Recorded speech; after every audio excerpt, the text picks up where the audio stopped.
अंतःखंड रूप में रेखा का समीकरण, equation of the line in intersect.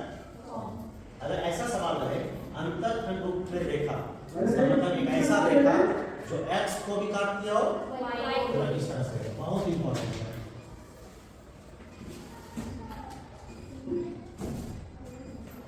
ये x एक्सिस और ये अपना सुनो कैसा सवाल है ये, ठीक है। ये एक लाइन है ना, या ऑरिजिन है, ये लाइन, ये लाइन x को भी काट रही है, ये लाइन y को भी काट रही है, हम बोलेंगे ये रेखा अंतःखंड रूप में है।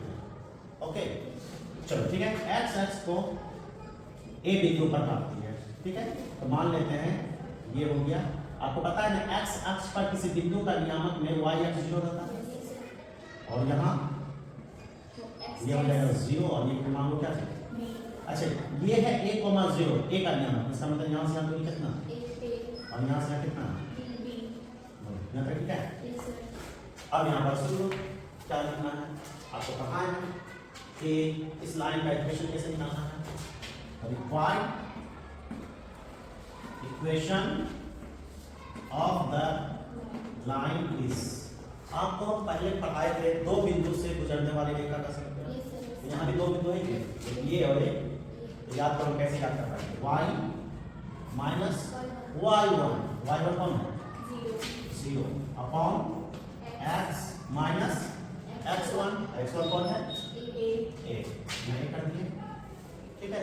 फिर आप क्या बोले थे y2 माइनस y1, यहाँ y2 कौन है b, y1 कौन है 0 अपॉन x2 माइनस x1, यहाँ x2 कौन है 0 माइनस और x1 कौन है a, क्योंकि a पहला बिंदु ये है, ये हुआ x1 y1, दूसरा बिंदु ये b है, तो ये हो गया कौन बोलो यहाँ ठीक है। फिर उसके बाद y में 0 तो y बचा, ये तो क्या x माइनस, समझ रहे हो सब, और b में 0 क्या b, यहाँ से क्या बचा माइनस सही है। अब क्या करना है, क्रॉस मल्टीप्लाई करना है, माइनस क्या हो जाएगा ay इधर bx माइनस और यहाँ तक ठीक है। अब क्या करते हैं हम, इसको उधर लेता हूँ, पहले उधर क्या है एक्स बी, उसको उधर लेता हूँ प्लस ए वाई और माइनस ए बी को उधर लाओ, तो बराबर क्या हो जाएगा, समझ में आया। हाँ अब क्या करना है, दोनों तरफ ए बी से भाग दो। अब क्या लिखते हैं, on dividing both sides by a b, दोनों तरफ हम किससे भाग देंगे ए बी से, तो क्या लिखोगे x b upon a b plus a y upon a b equal a b upon a b, बोलो सही है।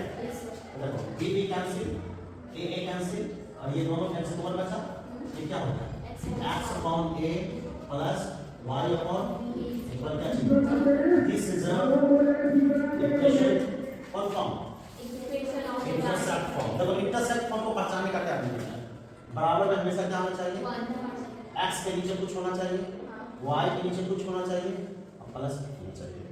सबसे इंपॉर्टेंट ये है कि बराबर के बाद क्या होना चाहिए, और इस रूप में, अगर इस रूप में आपने ढाल दिया तो समझ जाना ये लाइन है किस फॉर्म में, और अब बोलेगा इसमें इंटरसेप्ट पॉइंट कौन है, आप बोलोगे ए और बी। अगर आपसे पूछा जाएगा कि बताओ इंटरसेप्ट पॉइंट कौन है, इंटरसेप्ट पॉइंट बोल दोगे कौन कौन, ए एंड बी, समझ में आया।